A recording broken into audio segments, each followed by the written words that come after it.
Hey RM, this is my lecture for tips and tricks, a little bundle I'm going to give you. First one is supplies for animation. Start getting supplies for your own.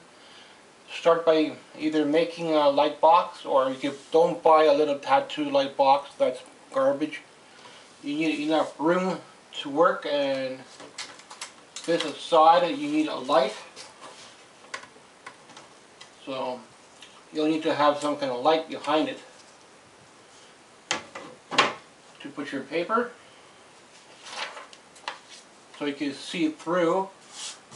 And this, you'll need your peg bar. So you could try a round peg bar, but that is not old animation, that is new animation. So it will work, but it's old animation. You need a old peg bar. If you're learning new animation, you can use the round peg bar. But to punch the paper, it's really hard to get punches like this, so I would recommend get the round peg bar punch, but hard to find them. And just start with your light box, and then move on into a tablet or into a Cintiq. So animation has its cost, and this is my first tip. Thanks for watching my lecture. Hope you liked my lectures. I'm trying to put this little bundle together for you, and it's going to be free. Thanks for watching. Hey RM, this is my second lecture, which is going to be timing. And animation has its very short projects, and it has very long projects. So very first few projects you will do is the bouncing ball. So it either starts up here, bounces a couple times to the end of the paper. The next one probably would be bouncing in one spot. So you need to know how many times you have to draw that ball. And paper can cost very expensive, especially for animation, because it's hard to find. So this is lungs cap paper, but it's the closest to animation paper, and that's what I would recommend if you're learning, if you cannot find proper animation paper. And there's a bundle for the lecture number 2, which is timing. So every project will have different timing, different amount of frames. Thanks for watching. Alright, it's tips and tricks, lecture number 3. And this little bundle might be 3 or 4 videos. So I don't have a lot of space on my channel, and this is going to be just a free little bundle.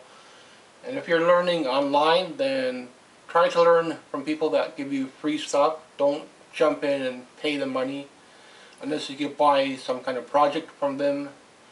But if you jump in with them full time, then be careful with that, because you have to keep paying them. So once you get your little ball, flipping paper, you have your stack of paper, you hold it up here, curl it, make sure you get a little flare, and slowly just let go of the paper, holding the top part.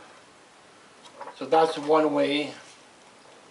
If you don't have a scanner or something, you'll need to have a scanner or something set up so you can scan everything and see it on the computer, some kind of program, and that's where the money comes in. So this is just to show you how to flip on paper.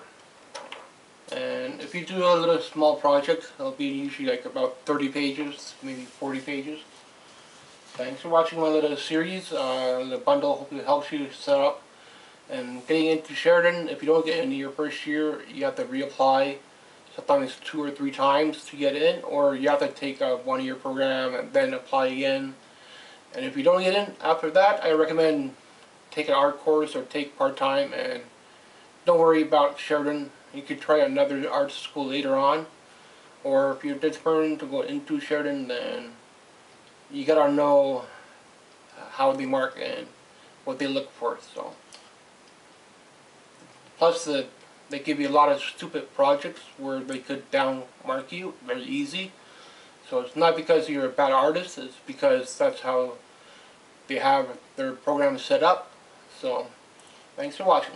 If they give you one program for the storyboard, one character, and you have to make 4 views, so that's kind of stupid. And I know storyboarding, you go frame by frame, and you take like a video, like a Western video, and you draw things the way you see it.